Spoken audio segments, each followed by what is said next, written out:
a really important concept, I think, to understand is that idea around embodied energy and how much energy has gone into that product to produce it, really. So you're looking at how much energy was used to grow that carrot or that potato. You know, how far did it travel? What inputs were used? You know, is there a lot of oil-based synthetic fertilizers, a lot of chemicals that use quite a lot of energy just to create them? You know, was it grown using compost? Or there's a whole bunch of things, but it's just getting our heads around thinking about what's in that product and how it got there, how it was produced, how much energy it used. Because by starting to think about those things, it's a very easy way to start just minimizing that and thinking about, do I really need to buy carrots that were imported from another country? Do I really need that packaging to wrap those bananas? You know, there's lots of things when you start thinking about embodied energy. And I guess I make that point because as it stands, we're currently using about 10 calories of energy to produce 1 calorie of food, which obviously is not sustainable in any sense. But do we really need to use that much energy up to start with? And can we make better decisions that minimize the energy used to produce that food? When you look at supermarkets, you know, we've got a very broad distribution network. It's generally farmed in a conventional way, which means there's potential herbicides and pesticides and synthetic fertilizers which take energy to produce and then they're used.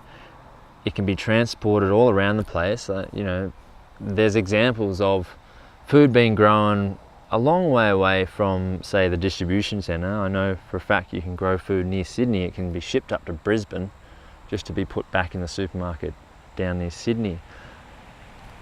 So there's that energy that's being used to produce in that product. There's that energy in that product. And then you look at packaging and plastic packaging and how much energy that takes. You know, that's oil. It's sent somewhere to be produced into a plastic item, then that plastic item sent somewhere. So all these little things, and thinking about that energy that's in the food.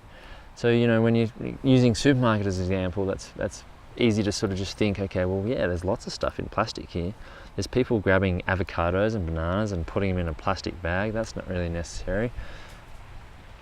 And all those little things, because even by grabbing a plastic bag and putting your items in it, now you've increased the embodied energy of that thing you're going to eat. But then, you know, we go to an example of farmers markets, and generally it's grown from someone very close by. They didn't use much transportation. There's very minimal packaging. If it's grown organically, there's less inputs there, obviously. And there's a smaller scale of food miles. There's a smaller use of inputs generally for that food.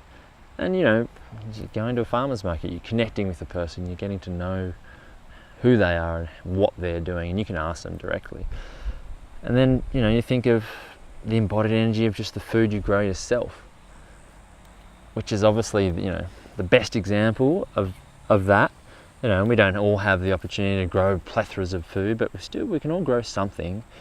But if you think about the herbs or the cherry tomatoes that might be growing on your back porch, that energy in that food is very, very minimal. Food miles, you walk there to pick it out.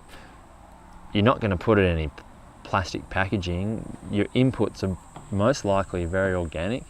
I mean, in most small gardens, you can just make your own compost, use worm juice, and so the embodied energy in food you've grown on your backyard is obviously very, very, very minimal. So I guess that's ways of thinking around the energy in our food.